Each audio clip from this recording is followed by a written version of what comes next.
salam informatika.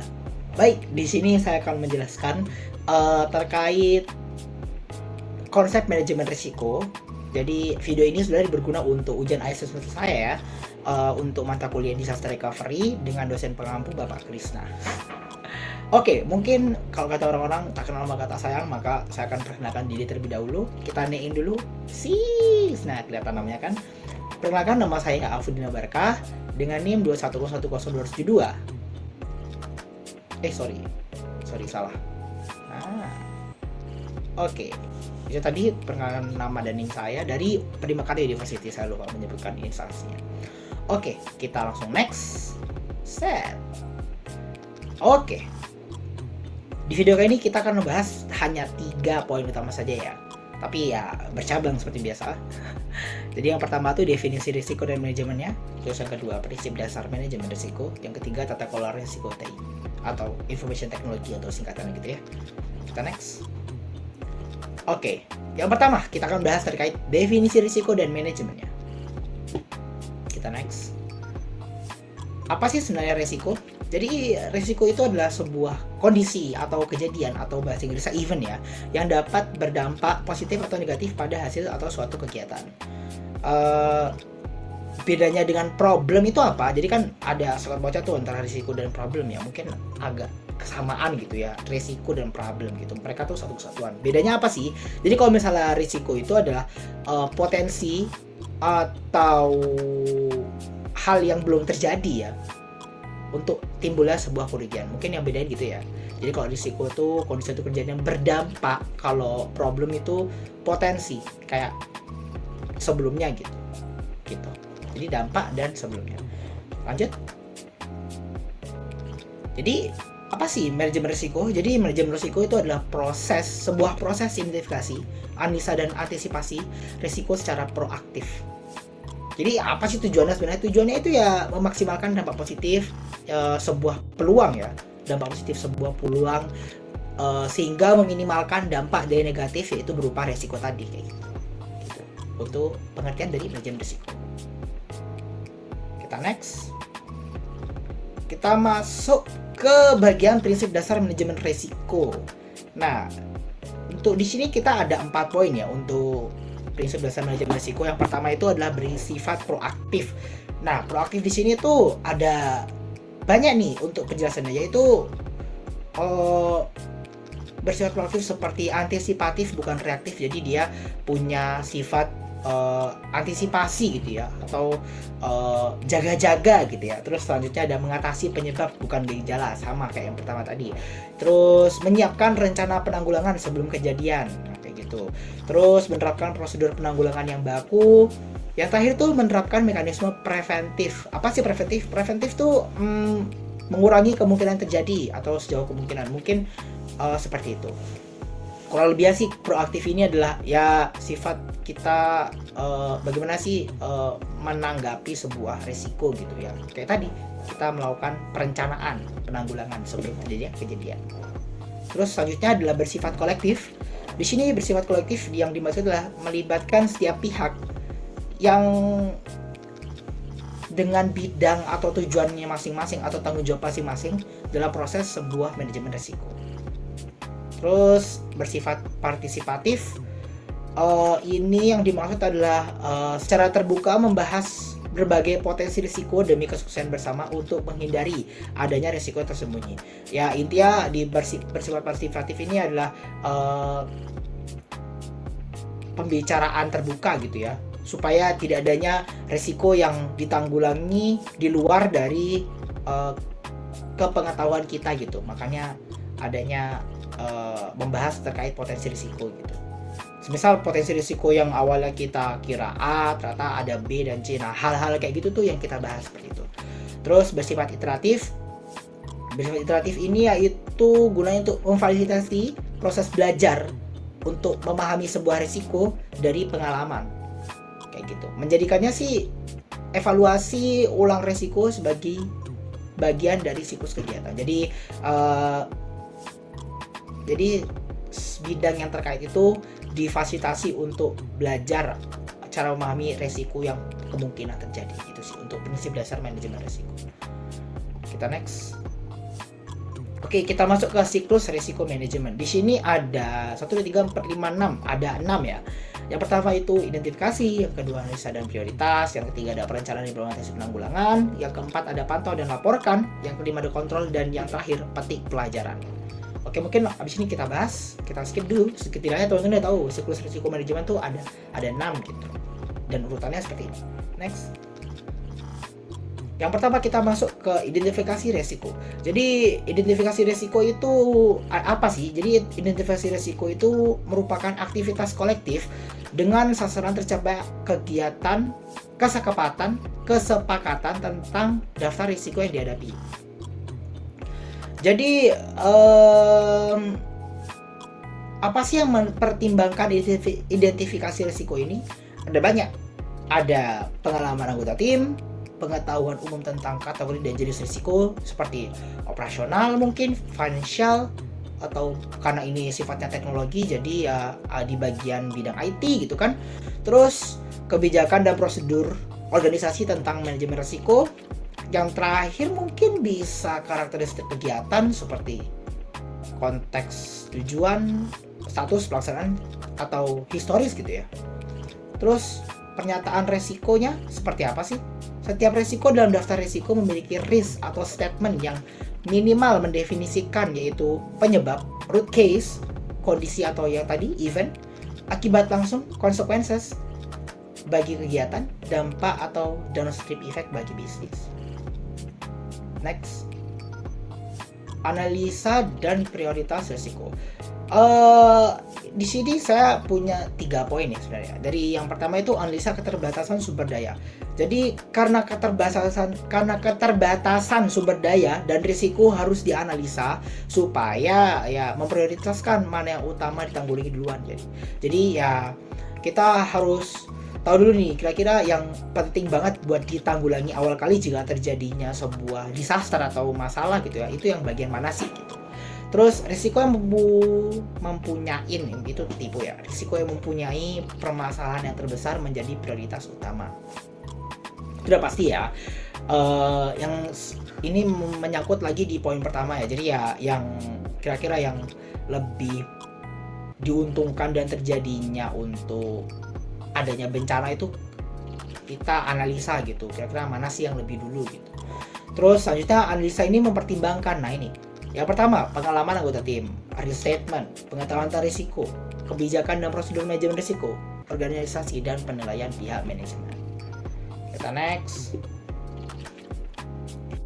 Analisa risiko. Nah, di sini kita ada 2 ya. Ada 3 sih, nanti di akhir ada 1 lagi. Analisa risiko itu yaitu pertama menghitung derajat risiko atau risk exposure. Itu terdapat 2 komponen, yaitu yang pertama ya probability atau peluang terjadinya suatu risiko atau suatu kejadian. Terus yang kedua adalah impact atau ya besarnya dampak yang terjadi gitu. Terus untuk metode penilaian kuantitatif sebenarnya ini untuk analisa risiko ya harusnya memakai kualitatif ya, cuman ini kayaknya kesalahan pembuatan PPT.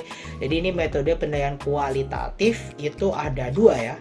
Jadi ya semi kuantitatif dan kuantitatif yang utama gitu, kayak tengah-tengah gitu. Kita next. Nah yang terakhirnya ada analisa risiko berupa risk exposure sama dengan probability dikali impact. Mungkin kita langsung bahas aja nanti di next selanjutnya karena akan bahas terkait probabilitas harusnya. Nah ini probabilitas itu adalah peluang terjadinya dapat diperkirakan berdasarkan. Jadi peluang ini terjadi dapat diperkirakan berdasarkan ada 2 poin. Yang pertama, statistik terjadinya event atau event yang sama gitu ya pada masa lalu atau pada masa lampau. Terus poin kedua sih berupa perkiraan ahli di bidang terkait, dapat juga melalui konsensus anggota tim. Nah, diukurnya tuh yang seperti saya jelaskan tadi ya, berupa kuantitatif atau semi kuantitatif seperti itu. Nah, di sini probability range-nya itu 1% hingga 33%. Untuk tabel pertama itu probability value used for calculation-nya itu 17%. Natural language expression-nya itu low atau numeric score-nya itu 1. Jadi ada tingkatannya gitu ya. Jadi untuk yang kualitatif untuk 1% hingga 33% itu masih tergolong low gitu. Nah, Di atasnya lagi 34% sampai 67% itu termasuk medium. Terus yang ketiga itu ini yang sifatnya high ya, itu 68% hingga 99%. Itu sudah bersifatnya high, udah probabilitasnya itu tinggi banget gitu. Kita next. Nah, untuk dampak ini berupa nilai kerugian yang diakibatkan gitu ya. Biasanya dalam nilai moneter. Moneter itu mungkin maksudnya yaitu berupa kurs dolar atau masing-masing mata uang setiap negara gitu ya, untuk perhitungan nilai kerugiannya yang diakibatkan gitu. Nah, biasanya tuh sesuai dengan dampak dalam restatement. Maksudnya nilai kerugian ini ada berapa konjugasinya gitu. Ada tadi restatement, terus restatement itu termasuk di dalam beberapa hal, opportunity cost, loss of market share, additional operational cost, dan lain-lain. Terus dapat juga dinilai berdasarkan kriteria kasar. Nah, contohnya tuh yang di tabel ini gitu.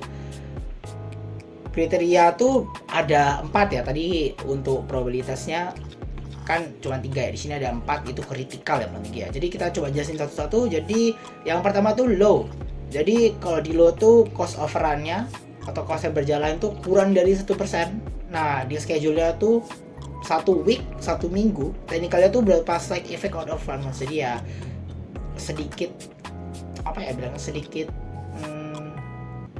akibatnya gitu. Nah, terus medium kurang dari 5% untuk schedule-nya 2 minggu. Moderate effect on performance, jadi ya rata-rata gitu. Terus yang ketiga ada high, kurang dari 10% untuk schedule-nya itu 1 bulan. Dan severe effect performance ya untuknya lumayan tinggi ya. Severe effect performance itu untuk penanganannya tuh teknikalnya tinggi gitu, kritikal 1%, 10% or more untuk schedule-nya lebih dari 1 bulan. Dan teknikalnya itu adalah dia tuh mission cannot be accomplished, jadi ya dia tuh nggak bisa ditanggulangi gitu, karena udah mission cannot be, udah nggak bisa ditanggulangi lagi. Severe effect itu tadi saya sebutkan itu ya berupa ya masih bisa ditanggulangi ya, cuman agak sedikit susah gitu. Kita next ke derajat risiko. Nah, derajat risiko ini adalah probability impact. Nah, derajat risiko ini yang perkalian tadi ya, di awal tadi ya. Jadi ya kalau misalnya lo ya dia moderate 1, 2, 3. Kalau misalnya medium 3 kali 2. Kalau 3 berarti tinggi ya. 3 ini udah lumayan susah. Jadi contohnya misal rendah 2, sedang 3, 4, tinggi itu ya 6 sampai 9 gitu. Perkalian. Jadi untuk pencarian itu perkalian antara skor peluang dikali skor dampak. Kita next. Kita masuk ke rencana penanggulangan. Itu ada 2, penyusunan rencana pengendalian risiko, prinsip yang diterapkan. Jadi untuk yang pertama penyusunan rencana pengendalian risiko itu dapat ditanggulangi dengan hal-hal yang berupa implementasi mekanisme kontrol yang terintegrasi dalam prosedur kegiatan. Terus prinsip yang dapat diterapkan itu apa aja sih? Yang pertama itu bisa pengendalian penyebab untuk memperkecil probabilitas atau probability. Yang kedua itu mengendalikan akibat ya, untuk memperkecil impact yang terjadi. Yang terakhir itu resiko yang di luar wilayah atau kewenangan kita gitu, atau kita tidak dapat tahu gitu, atau di luar kendali kita gitu, yang dilimpahkan ke pihak yang berwenang, seperti itu untuk rencana penanggulangannya. Kita next ke alternatif tindakan. Itu ada 5 ya. Yang pertama accept, yaitu menerima jika masih dalam batas toleransi gitu. Terus yang kedua ada avoid, itu menghindari ya, serta membatasi lingkup kegiatan yang terjadi. Yang ketiga ada transfer, mengalihkan kepada pihak lain dengan outsourcing atau subkontrak atau purchasing atau bahkan asuransi gitu ya untuk transfer. Terus yang keempat ada mitigate atau mitigasi, menerapkan mekanisme untuk menurunkan peluang terjadinya atau meminimalisasi sih dampaknya sampai batas yang dapat ditolerir. Yang terakhir ada kontingensi, menerapkan prosedur penanggulangan untuk meminimalkan sebuah dampak. Itu untuk alternatif tindakan yang dapat dilakukan jika rencana penanggulangan tidak dapat ditanggulangi. Next itu poin keempat itu ada pemantauan resiko. Di sini pemantauan risiko ada 2 poin ya yang bisa diambil, yaitu yang pertama memantau kerja mekanisme pengendalian resiko. Nah itu bisa berupa metrik indikator yang di awal tadi ya, berupa terjadi risiko yang diukur dari aspek-aspek kinerja kegiatan, misalnya kelambatan proses kerja, bisa peningkatan jumlah gangguan juga bisa. Yang ketiga itu mungkin bisa jumlah pekerjaan yang selalu diulang, entah itu human error atau technical error gitu. Terus ini tipe ya, mengaktifkan rencana kontingensi. Nah, tapi ada notesnya, jika batas ambang terlampaui atau ke-trigger gitu. Itu untuk pemantauan resiko. Nah, yang terakhir, enggak terakhir sih, masih nomor 5 ini ya, kontrol atau penanggulangan. Pelaksanakan kontingensi plan untuk mengendalikan dampak risiko yang telah terjadi. Nah, permisalannya apa? Misalnya itu ya disaster recovery plan. Kayak gitu. Kita next. Oke, yang terakhir nih, petik pelajaran. Jadi saya ada nulis 3 poin di sini. Sebagai mekanisme penyempurnaan proses manajemen risiko secara berkesinambungan nih ya, ada 3 poin. Yang pertama, memberikan umpan balik bagi proses manajemen risiko. Yang kedua, mencatat efektivitas identifikasi risiko. Termasuk scoring, structure, classification, dan hal lainnya yang mencakup dari identifikasi risiko. Serta strategi mitigasi yang sudah dilakukan sebelumnya. Ketiga, dokumentasi risk knowledge base yang dapat membantu proses identifikasi berupa analisa dan perencanaan penanggulangan risiko yang akan terjadi di masa depan. Seperti itu. Kita next. Oke, kita masuk ke tata kelola risiko TI. Kita next. Oke, risiko TI itu apa sih? Resiko TI yang kita maksud nih karena information technology ya sifatnya. Information technology memainkan peran sentral dalam organisasi sehingga dampak resiko TI terlalu besar untuk dapat diabaikan. Jadi karena di sebuah company itu information system itu sangat-sangat penting ya, apalagi untuk sifatnya yang company yang memiliki web atau server gitu ya, kan itu penting banget ya. Nah, kita next dulu. Kira-kira dampak insiden dari risiko TI ini apa saja sih? Jadi ada 2 yang saya tangkap ya. Di sini ada merugikan pihak terkait internal dan eksternal. Terus yang kedua merusak reputasi organisasi. Jadi yang pertama itu ya secara signifikan yang secara signifikan tuh merugikan pihak-pihak terkait gitu, baik internal maupun eksternal, bisa konsumen atau publik atau teman gitu ya. Nah itu kan merugikannya. Terus yang kedua tuh merusak reputasi organisasi. Ya selain teman juga rusak, ya reputasi namanya kan juga pasti ikut rusak kan. Terus ya jadi penurunan kinerja sih juga masuk di sebenarnya. Di sini ada mbak insiden risiko TI ya. Kita next. Kita masuk ke penyebab resiko TI. Nah, yang pertama itu kegagalan proses pengelolaan dan tata kelola TI. Jadi kan mayoritas TI itu bukan karena masalah teknis ya, tapi ya kegagalan proses pengawasan dan tata kelola TI. Bisa masuknya ke organisasi seperti itu yang prosesnya pengambilan keputusan diabaikan atau sengaja atau enggak, atau ya intinya potensi konsekuensi bisnis dan risiko TI-nya tuh disengaja ataupun tidak gitu ya. Nah itu termasuk ke dalam penyebab kegagalan proses pengawasan dan tata kelola TI. Terus yang kedua, kegagalan mengakibatkan rangkaian keputusan dan struktur aset TI yang bermasalah. Nah ini kan ada soal pausnya ya. Terus yang ketiga itu manifestasi kelemahan manajemen risiko TI. Nah itu bisa berupa kelola TI yang tidak efektif, kompleksitas yang tidak terkendali. Yang terakhir tuh kurangnya kesadaran terhadap risiko. Selanjutnya kelemahan tata kelola TI. Nah, nggak hanya struktur dan proses nih yang memungkinkan keterlibatan pihak bisnis dalam pengambilan keputusan tentang TI, termasuk investasi TI yang dapat berdampak pada dua hal ya. Di sini saya catat ya. Yang pertama, keoptimalan keputusan. Ya, hal tersebut bisa diukur ya secara per divisi atau per unit gitu ya, untuk merespon sebuah kebutuhan lokal. Cepat atau lambatnya sih bisa dibatasi atas kelincahan organisasi untuk dapat tanggap terhadap kebutuhan bisnis, atau ya integrasi atau sebuah hal yang baru seperti itu. Terus yang kedua ada salah menilai risiko. Jadi tanpa ada keterlibatan bisnis, pengambilan keputusan TI itu bisa salah nih dalam menilai tingkat risiko. Bahkan bisa berakibat pada prioritasi berdasarkan kontrol yang nggak tepat gitu. Kita next. Kompleksitas tak terkendali.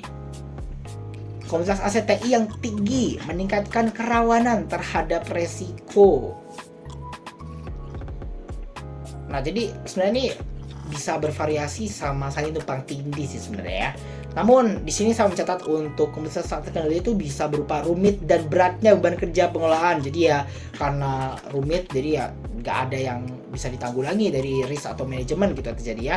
Terus yang kedua ada keterbatasan SDM berkeahlian, menimbulkan ketergantungan pada pihak ketiga ya, itu nambah cost juga ya. Jadi misal kita menangani sebuah risk gitu kan, dan mereka nggak ngerti atau belum pernah dapat ilmu tersebut, ya mau nggak mau kan harus ada pihak ketiga yang dilibatkan supaya membantu gitu ya dari risk yang terjadi gitu. Nah, next, kurangnya kesadaran terhadap resiko. Nah, di sini saya mencatat ada 4 hal ya. Ketidakpekaan terhadap sumber resiko TI itu yang pertama ada perencanaan SDM. Jadi ya lemahnya SDM itu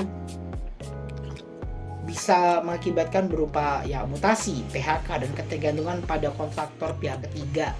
Terus instruksi yang tidak handal, kelemahan pengelolaan infrastruktur menggunakan perangkat infrastruktur yang tidak handal itu juga menjadi kurangnya kesadaran terhadap resiko TI ya.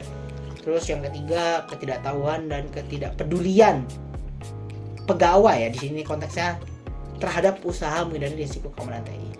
Terus yang terakhir ya, tidak ada kontrol yang berdeteksi dari mencegah terjadi aktivitas yang merugikan.